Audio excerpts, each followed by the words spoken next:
अब वह मंझला राजकुमार वीरेंद्र सेन भी उसी राज्य में पहुंचता है और सीधे उस रहस्यमयी राजकुमारी चंद्रप्रभा के महल में जाता है।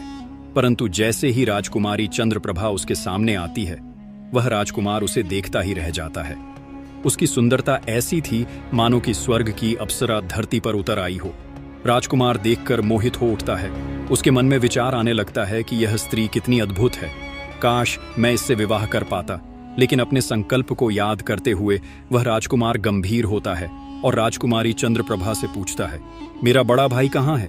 तब राजकुमारी चंद्रप्रभा ठंडी मुस्कान के साथ कहती है कि मुझे इसके बारे में कुछ नहीं पता।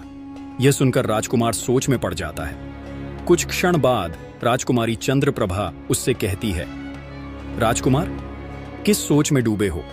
तब वह कहता है, आप जितनी सुंदर हैं, मैं आपके सौंदर्य से अभिभूत हूं और आपसे विवाह करना चाहता हूं। यह सुनते ही राजकुमारी चंद्रप्रभा उत्तर देती है, मैं विवाह तो कर लूंगी, परंतु मेरी शर्त है कि पहले आपको मेरे प्रश्न का उत्तर देना होगा। तब राजकुमार कहता है, ठीक है, आप अपना प्रश्न पूछिए, मैं उत्तर देने को तैयार हूं।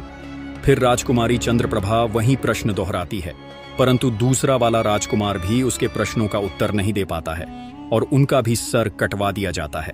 इसी प्रकार उस एक विवाह की शर्त के चक्कर में राजा चंद्रकेतु के 3 पुत्रों में से 2 मारे जा चुके थे।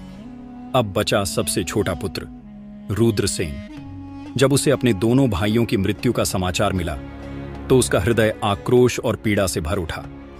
वह तुरंत अपने घोड़े पर सवार हुआ और उसी दिशा में निकल पड़ा, उस राजकुमारी चंद्रप्रभा के महल की ओर, जो अब तक अनेक युवकों की मृत्यु का कारण बन चुकी थी।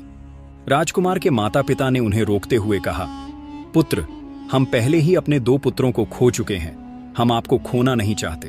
परंतु रुद्रसेन ने एक भी बात न सुनी और दृढ़ स्वर में बोला, हे माताश्री और पिताश्री, मैं जा रहा हूं उस हत्यारिन राजकुमारी चंद्रप्रभा से अपने भाइयों का प्रतिशोध लेने। या तो मैं बदला लेकर लौटूंगा, अन्यथा आप यह समझ लेना कि आपका कोई पुत्र था ही नहीं। अब मुझे आपकी सौगंध है, मुझे मत रोको। माता पिता ने अश्रुपूरित आंखों से उसे रोकने की अंतिम चेष्टा की, पर रुद्रसेन ने किसी की एक न मानी और आक्रोश से भरा हुआ आगे बढ़ गया। रास्ते में घोड़ा दौड़ाते हुए उसके मन में विचार आया कि जैसे मेरे दोनों भाई गए, वैसे ही यदि मैं भी सीधे जाकर उस राजकुमारी चंद्रप्रभा के सामने खड़ा हो गया तो शायद मेरा भी वही अंत होगा। लेकिन मैं जाऊंगा जरूर, पर इस बार बिना सोचे समझे नहीं। अगले भाग के लिए सब्सक्राइब करें, बने रहे।